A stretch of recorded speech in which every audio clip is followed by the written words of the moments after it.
বিয়ে বাড়িতে চলে গেলাম বিয়ে খেতে এবং আজ লাল রঙের একটা শাড়ি পরেছি এবং এটার সাথে পরেছি ম্যাচিং অর্নামেন্টস এবং এর সাথে চুড়ি পরেছি। আমার সাথে না, শাড়ির সাথে যদি চুড়ি পরা হয় তাহলে আমার কাছে মনে হয় কি যে আমার কাছে বেশ ভালো লাগে।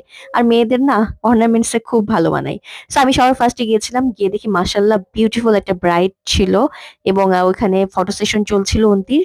তো আমি একটু মাঝখান দিয়ে একটু ভিডিও করছিলাম এবং শাড়িটাও আমার কাছে সুন্দর লাগছিল।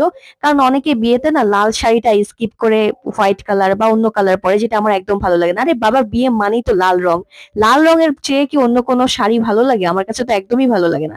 হালকা রঙে আবার বিয়ে হয় নাকি? আমার কাছে তো মনে হয় এই বিয়ে বিয়েই না। আচ্ছা, তারপর আমার সাথে আছে আন্টি, ডালিয়া আপু, এবং আপু ব্যাগ দেখাচ্ছিলেন। আচ্ছা, এখানে বর এবং বউয়ের আংটি। আমরা একটু ফটো সেশন করছিলাম মাঝখানে সুযোগ পেয়ে।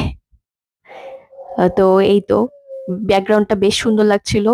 আমার সাথে আছে নোভা, আর একটু একটু করে সবার ভিডিও করছিলাম জাহানারা ভাবি। খেতে বসে পড়লাম। সবার প্রথমেই বোরহানি খাচ্ছিলাম, যদিও আমার বোরহানি পছন্দ না, কিন্তু বিয়ে বাড়িতে এই বোরহানিটা বেশ বেশ টেস্টি ছিল। আর এই তো এখানে আছে কাচ্চি বিরিয়ানি, কাবাব, রোস্ট, গরুর মাংস ছিল, বাট সেটা আমার আর কি আমি ভিডিও করতে পারিনি। আর আমার একটা ফেভারিট খাবার ছিল, সেটা হলো যে চালের জর্দা মালাই দিয়ে এই জর্দাটা আমার এত ভালো লাগে। আপনাদের কার কাছে ভালো লাগে সেটা অবশ্যই জানাবেন। জীবনে প্রথমবার হয়তো পান খাচ্ছিলাম। প্রথমবার বললে ভুল হবে, অ্যাকচুয়ালি দ্বিতীয়বার। এর আগে পুরান ঢাকায় যেয়ে খেয়েছি আর এখানে খেয়েছি। আর এখানে আছে চাহিদা। তো এই তো খাবার সময়। আর এই তো ওই পাশে বিয়ে চলছিল, আপনারা দেখে বুঝতে পারছেন ওই পাশে সব ছেলেরা ছিল।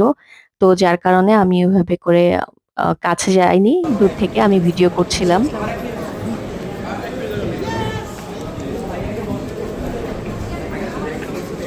জামাইটা কি ভদ্র দেখছো, সবাইকে সালাম দিতে দিতে গেছে। চাইলে আমার পিছনে মনে হয় বরের এন্ট্রি হলো, আমরা আবার ফটো সেশন করছি। এটা ভিডিও হচ্ছে। জানারা ভাবি, ভাবি এখানে তাকান।